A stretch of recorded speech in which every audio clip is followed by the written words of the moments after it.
dia 5 de agosto de 1585, os colonizadores portugueses fundaram a cidade real de Nossa Senhora das Neves, a Filipéia de Nossa Senhora das Neves, a cidade da Paraíba.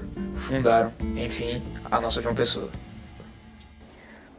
Quando a colônia brasileira foi dividida em capitanias hereditárias, grande parte do atual território paraibano situava-se na então capitania de Itamaracá, sob o domínio de Pedro Lopes de Souza.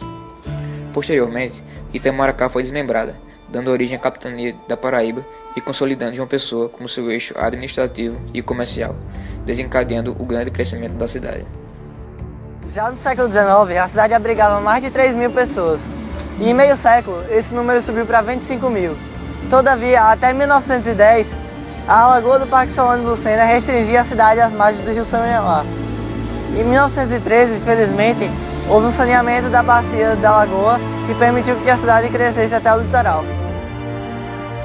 Durante as primeiras décadas do século XX, o poder público fez várias obras de infraestrutura urbana, principalmente durante o governo de Camilo de Holanda, quando, em virtude da Primeira Guerra Mundial, o preço do algodão, principal produto econômico da Paraíba, aumentou muito. Nessa época foram produzidas obras que até hoje são importantes para o pessoense, principalmente a Avenida Epitácio Pessoa. Vou entrevistar aqui agora o seu Antônio Ramos, que é João Pessoa desde o século XX. Então, qual ano o senhor chegou aqui em João Pessoa? Cheguei aqui em João Pessoa em 1963. Por que o senhor veio até aqui? Eu vim para João Pessoa para estudar, fazer o curso científico e depois prestar vestibular. Certo. E como é que era aqui o lazer naquela época?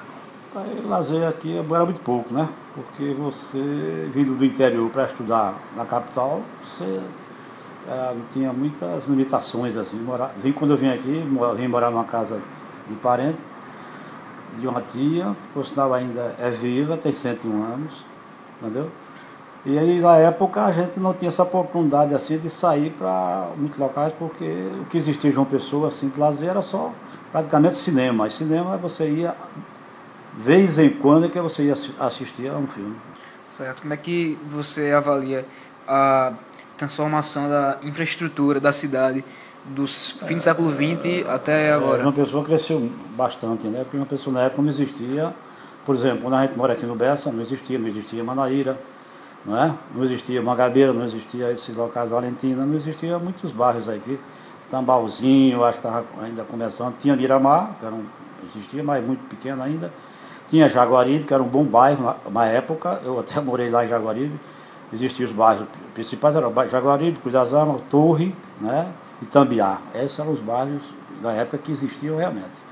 E não existia, por exemplo, meio de transporte era muito pouco, era ônibus e você muito pouco, como você tinha, você andava muito, era a pé, porque não tinha trânsito na cidade e você ia para aula a pé. Todo dia eu ia, por exemplo, de Jaguaribe para o liceu e ia a pé durante a época do científico com os colegas todos. Na época que eu fazia o curso superior, a gente ia para a faculdade também, todos a pé ali, entendeu? Santa Isabel, a gente saía de Jaguaribe para Santa Isabel a pé, porque não existia nem assim um problema de você andar no meio da rua. Não tinha assalto, não tinha ônibus, não tinha moto. Não existia essas coisas. Muito pouco transporte, muito pouco movimento, muito pouco risco de você andar a pé. Certo, obrigado.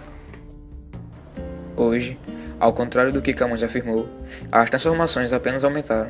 João Pessoa se tornou uma das capitais que mais cresce no Brasil.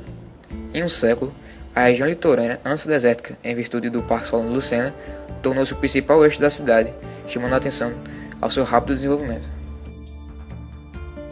Mas todas essas mudanças geraram também consequências ruins para a cidade.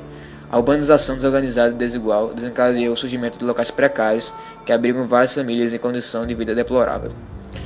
São as famosas favelas, regiões esquecidas pelo governo e dominadas pela violência, que cada vez mais se prolifera. A pequena cidade do Vale do Sanhoá já figura, infelizmente, entre as 10 mais violentas do mundo, segundo um levantamento realizado pelo Escritório sobre Drogas e Crimes das Nações Unidas. Outro problema decorrente dessa urbanização desorganizada é o esgotamento do ambiente da cidade. Um estudo do Sindicato de Arquitetura e da Engenharia Consultiva projeta que a capital chega a 2040 com aproximadamente 800 mil veículos e uma população de 1,3 milhão de pessoas. Em 1585, quando chegaram na desabitada cidade real de Nossa Senhora das Neves, os portugueses não poderiam imaginar que aquele pequeno povoado, pudesse originar uma cidade como esta. Mais do que muitas outras, João Pessoa mudou. Ou melhor, muda. Afinal, na natureza, nada se cria, nada se perde, tudo se transforma.